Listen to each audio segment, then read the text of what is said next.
L-Italja sieħeb strateġiku magħżul biex tinnegozja miegħu l-Air Malta ħabbret ir-riżultati finanzjarji għas-sena li għaddiet u konfermat li tinsab fi triq it-tajba biex is-sena d-dieħla tagħmel il-qlieħ.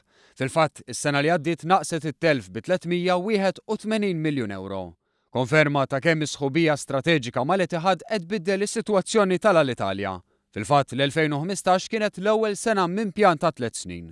Fil-fatt, fil-waqt li fl-2014 l-Italja tilfet 580 miljun euro, is-sena li għaddiet tilfet inqas minn 200 miljun euro, dan skont il-pjan industrijali li qed jintlaħqu l-miri tiegħu. Iċ-ċermen tal-Italja Luca Cordero di Montezemolo qal li tnaqqis fit-telf huwa l-ewwel pass importanti. Dan fl-istess waqt li saħħet il-flotta u nfetħu rotot strateġiċi internazzjonali ġodda.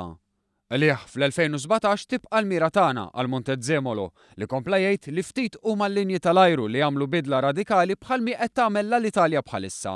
Qed inwettqu l-wegħda li nibdlu l-linja tal-ajru f'waħda ta' livell dinji.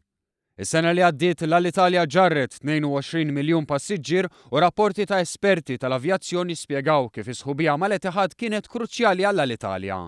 Dawn l-aħbarijiet pożittivi ħarġu fl-istess ġimgħa li l-kumpanija iffirmat Memorandum of Understanding mal-Air Malta bilan li jinfetħu n-negozjati biex l-Italja tikseb 49% tal-linja nazzjonali Maltija.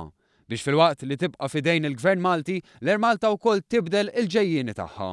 Ġejjieni li għandu jkun wieħed li jara lil Air Malta tibqa' ttir bi kburija fil-waqt li tiggarantixxi l-impjiegi tal-ħaddiema.